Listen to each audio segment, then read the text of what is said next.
Far out in the uncharted backwaters, the unfashionable end of the western spiral arm of the galaxy, lies a small, unregarded yellow sun. Orbiting this at a distance of roughly 92 million miles is an utterly insignificant little blue-green planet whose ape-descended life forms are so amazingly primitive that they still think digital watches are a pretty neat idea. This planet has, or rather had, a problem, which was this. Most of the people living on it were unhappy for pretty much of the time.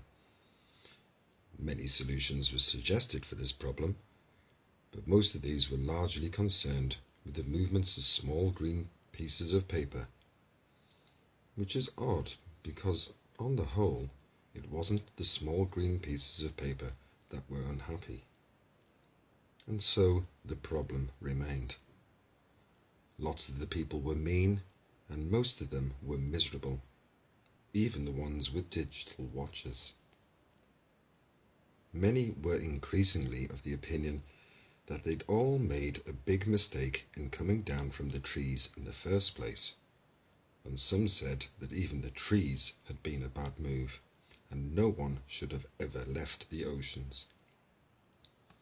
And then, one Thursday, nearly 2,000 years after one man had been nailed to a tree for saying how great it would be to be nice to people for a change, a girl, sitting on her own in a small cafe in Rickmansworth, suddenly realized what it was that had been going wrong all this time, and she finally knew how the world could be made a good and happy place. This time it was right. It would work, and no one would have to get nailed to anything. Sadly, however, before she could get to a phone to tell anyone about it, a terrible, stupid catastrophe occurred, and the idea was lost forever. This is not her story, but it is the story of that terrible, stupid catastrophe and some of its consequences.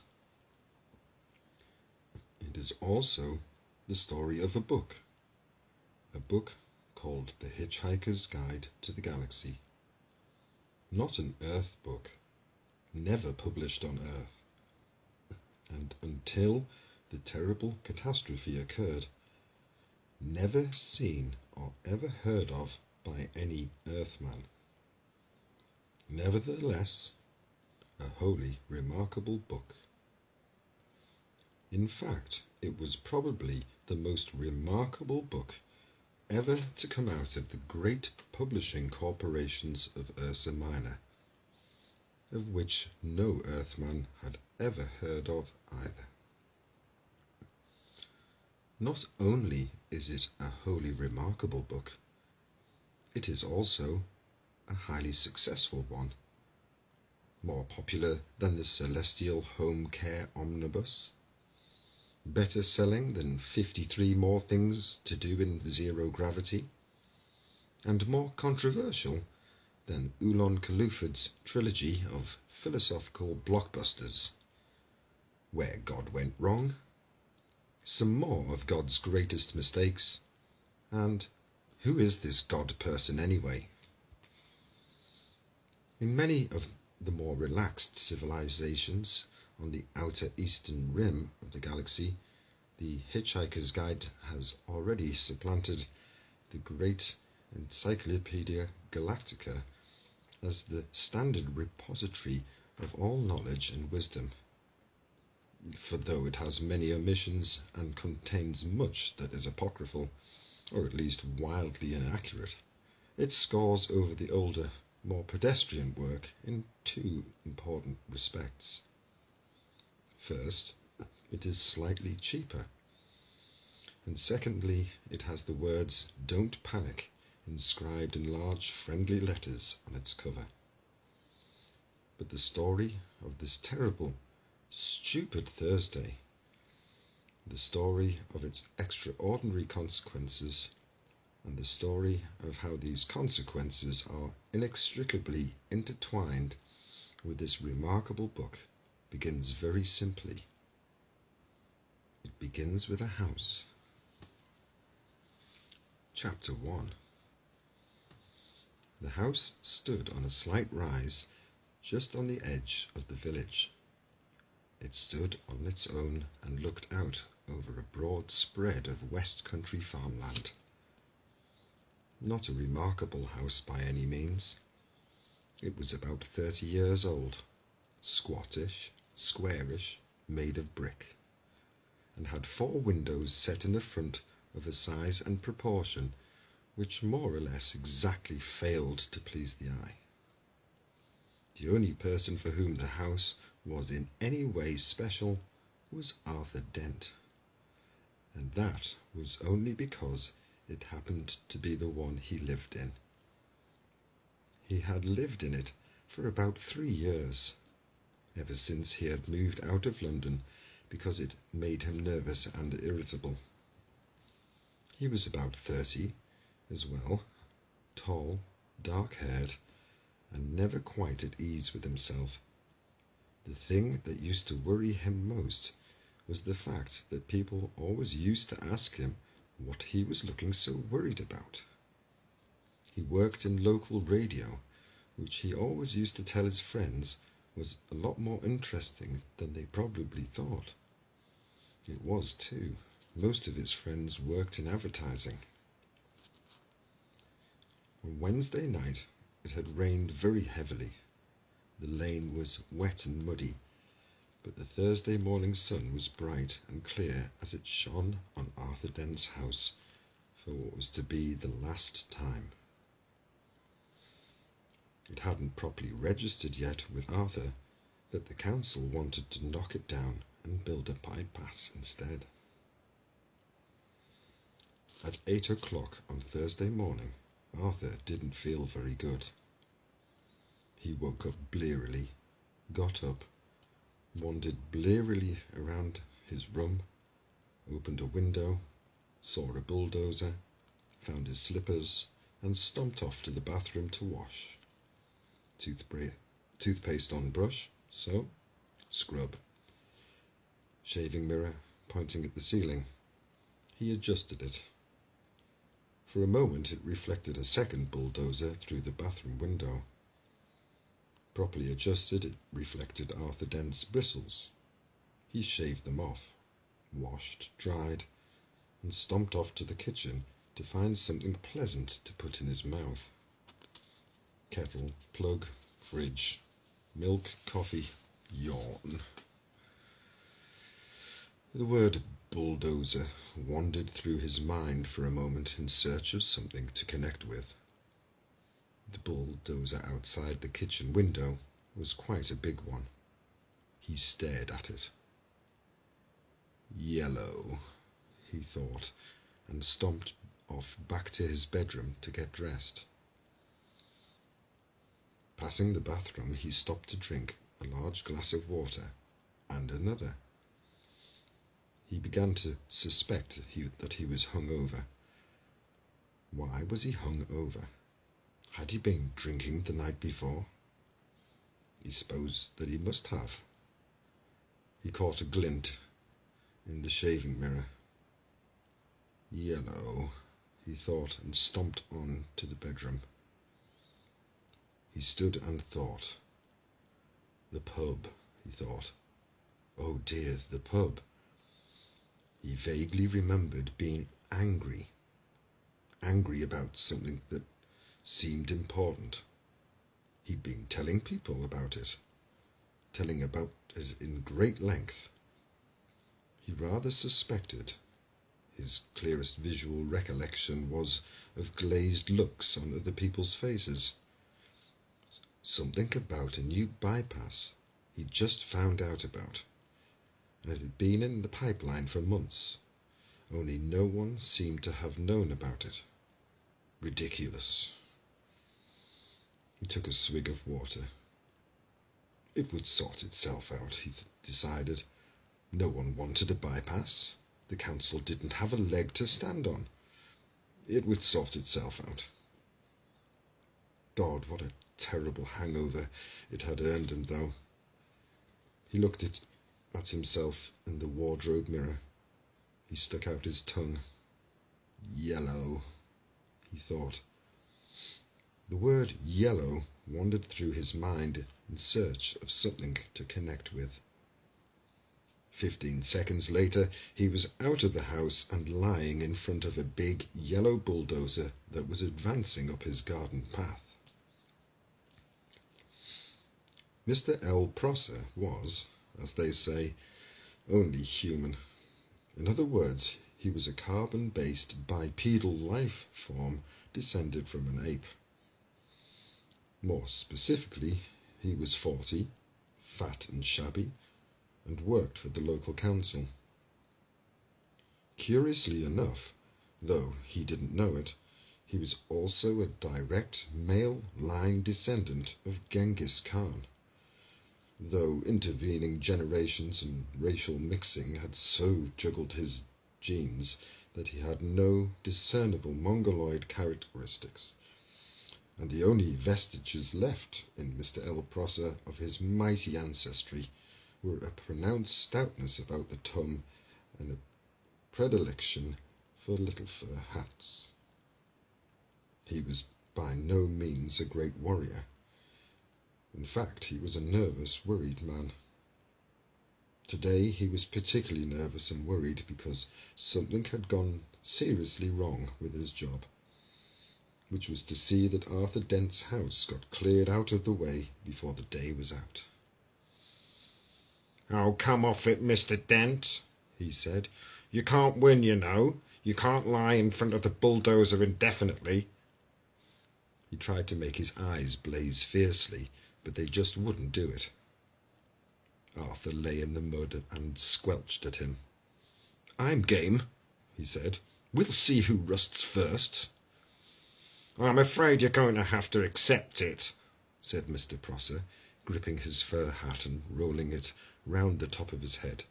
"This bypass has got to be built, and it's going to be built." "It's the first I've heard of it," said Arthur. "Why's it got to be built?" Mr. Prosser shook his finger at him for a bit, then stopped and put it away again.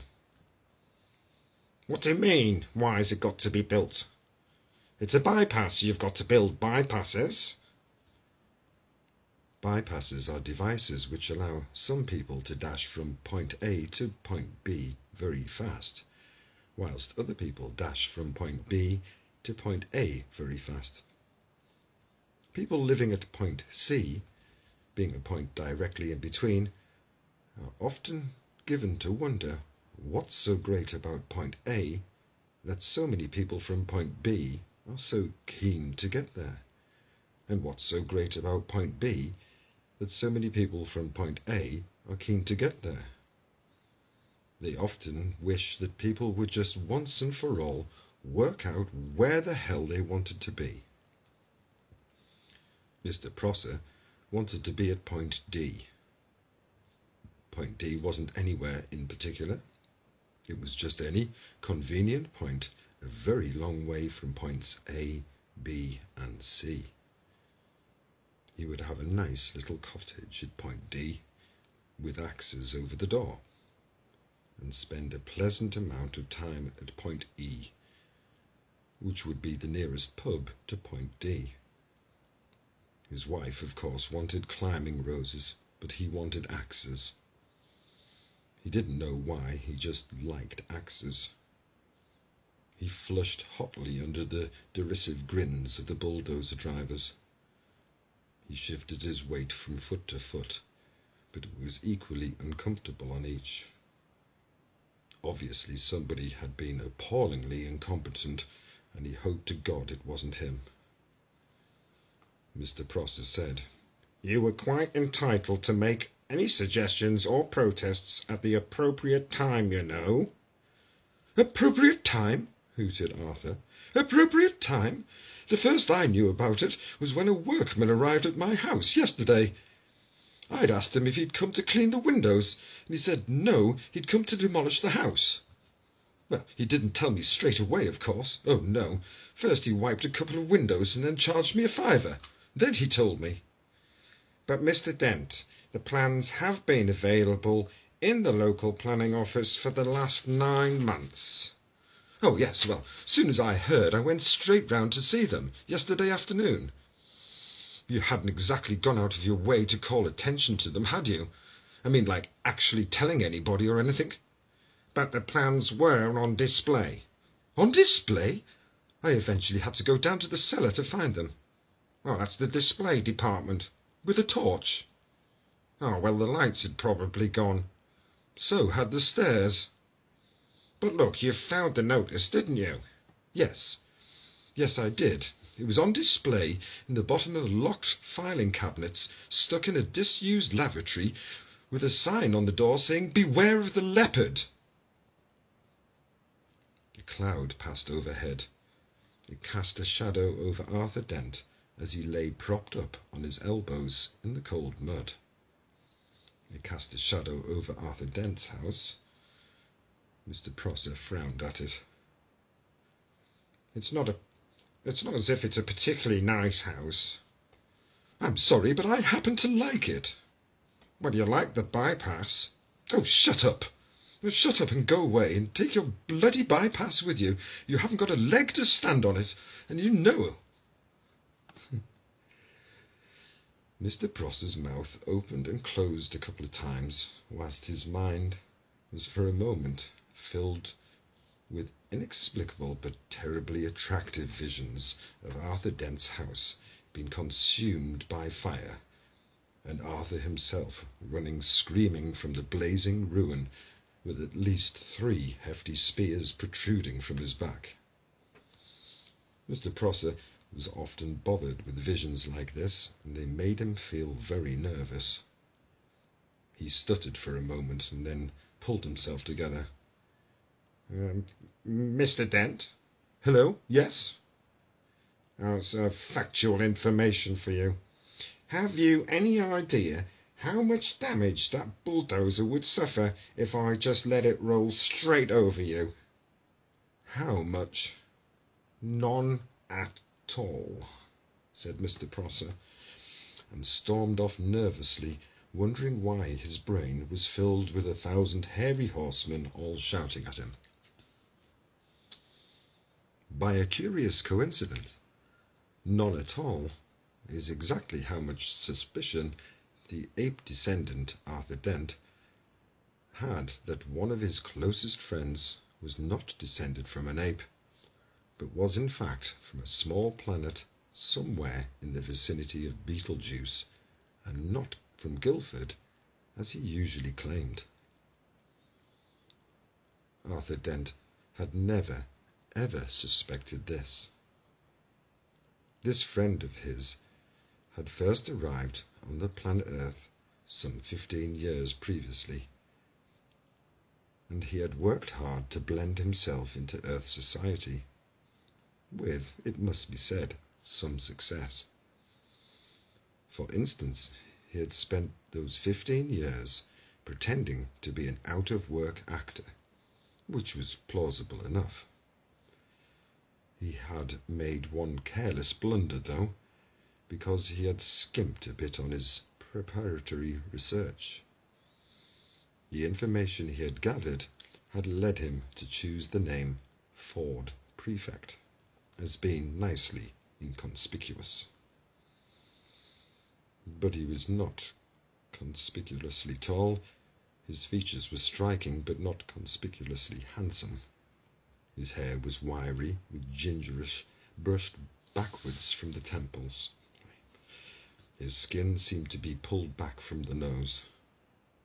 There was something slightly odd about him, but it was difficult to say what it was. Perhaps it was that his eyes didn't seem to blink often enough, and when you talked to him for any length of time, your eyes began involuntarily to water on his behalf. Perhaps it was that he smiled slightly too broadly and gave people the unnerving impression that he was about to go for their neck. He struck most of his friends he had made on Earth as an eccentric, but a harmless one, an unruly boozer with some oddish habits. For instance, he would often gatecrash university parties, get badly drunk and start making fun of any astrophysicists he could find till he got thrown out. Sometimes he would get seized with oddly distracted moods and stare into the sky as if hypnotized until someone asked him what he was doing. Then he would start guiltily for a moment, relax and grin. "Oh, just looking for flying saucers," he would joke, and everyone would laugh and ask him what sort of flying saucers he was looking for. "Oh, green ones," he would reply with a wicked grin, laugh wildly for a moment, and then suddenly lunge for the nearest bar and buy an enormous round of drinks. Evenings like this usually ended badly. Ford would get out of his skull and whiskey, huddle into a corner with some girl, and explain to her in slurred phrases that honestly the colour of the flying saucers didn't matter that much really. Thereafter, staggering semi-paralytic down the night streets, he would often ask passing policemen if they knew the way to Beetlejuice. The policeman would usually say something like, "Don't you think it's time you were off home, sir?"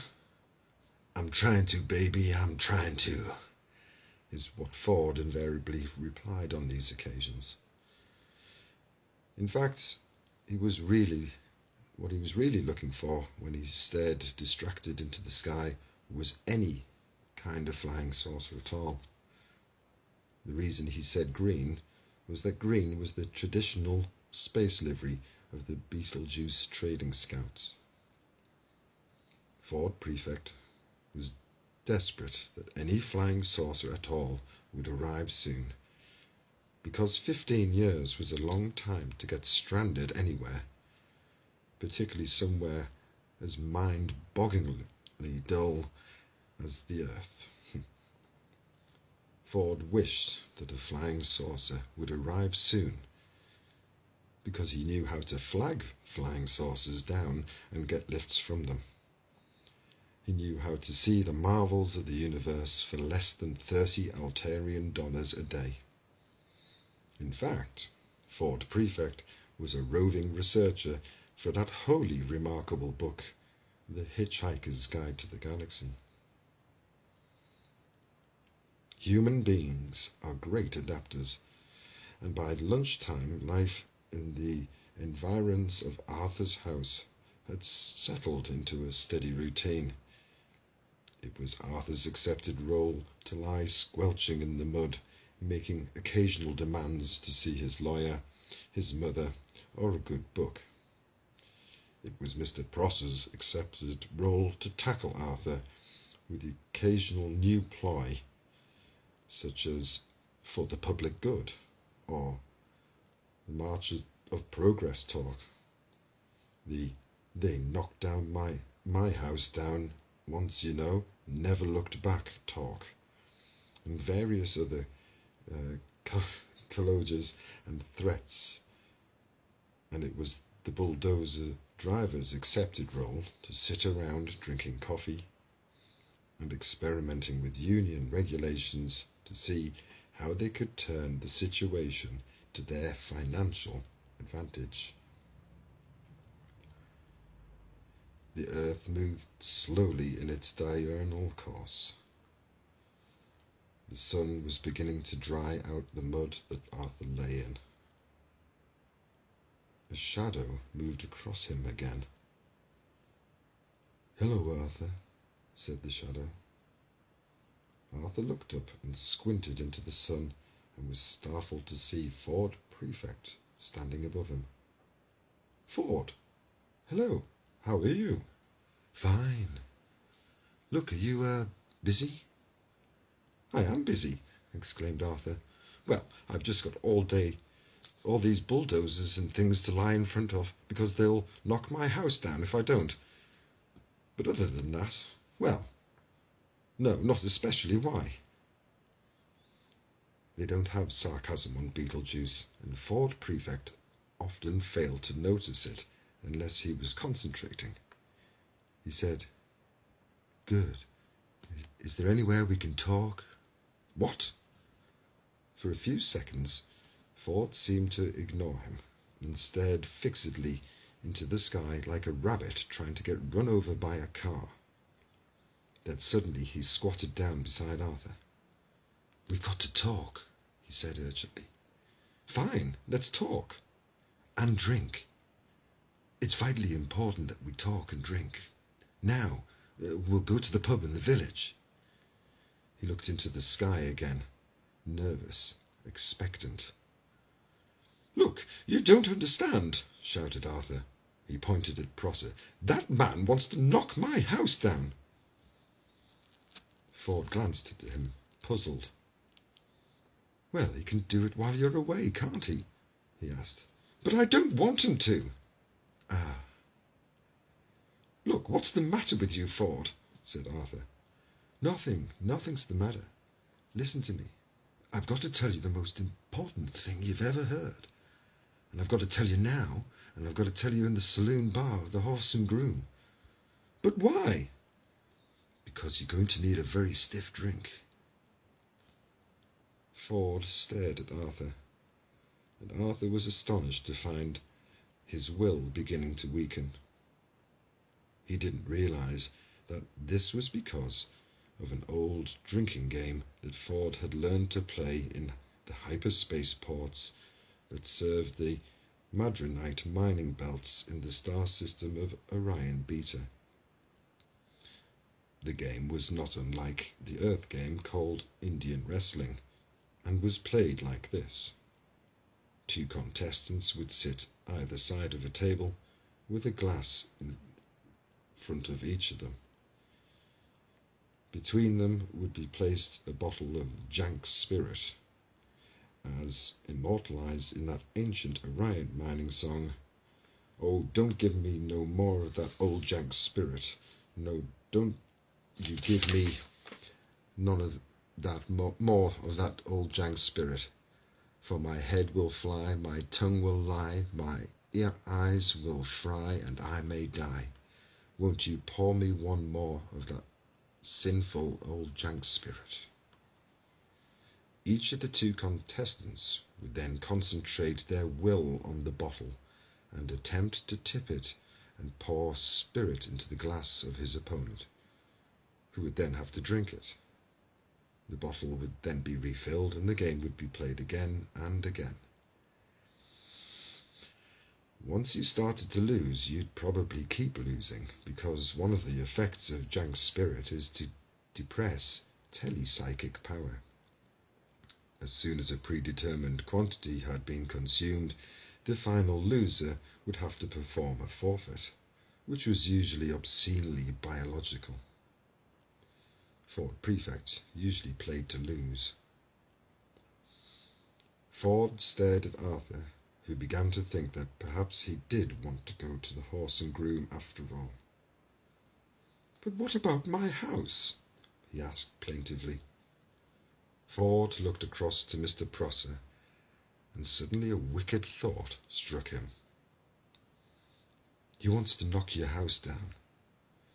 "Yeah, he wants to build—" "And he can't, because you're lying in front of a bulldozer." "Yes, and—" "I'm sure we can come to some arrangement," said Ford. Excuse me."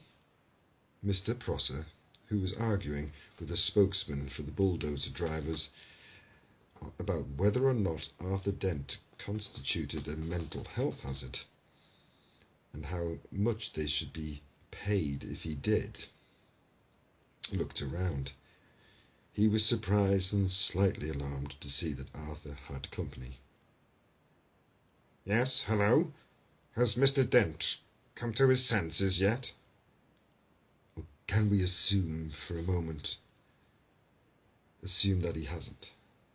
"Well," sighed Mr. Prosser, "and can we also assume that he's going to be staying here all day?" "So?" "So all your men are going to be standing around all day doing nothing?" Could be. "Well, if you're resigned to doing that anyway, you don't actually need him to lie there all the time, do you?" "What?" You don't, said Ford patiently, actually need him here. Mr. Prosser thought about this. Well, no, not as such, he said. Not exactly need. Prosser was worried. He thought that one of them wasn't making a lot of sense. Ford said, "So if you would just like to take it as read that he's actually here, and then he and I could slip off down to the pub for half an hour, how does that sound?" Mr. Prosser thought that sounded perfectly potty. "Oh, that sounds perfectly reasonable," he said in a reassuring tone of voice, and wondering who he was trying to reassure.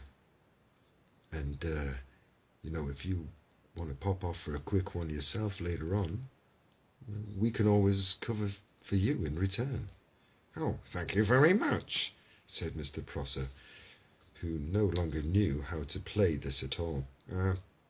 Thank you very much. Yes, that's very kind." He frowned, then smiled, then tried to do both at once. Failed, grasped hold of his fur hat and rolled it fitfully round the top of his head. He could only assume that he'd just won.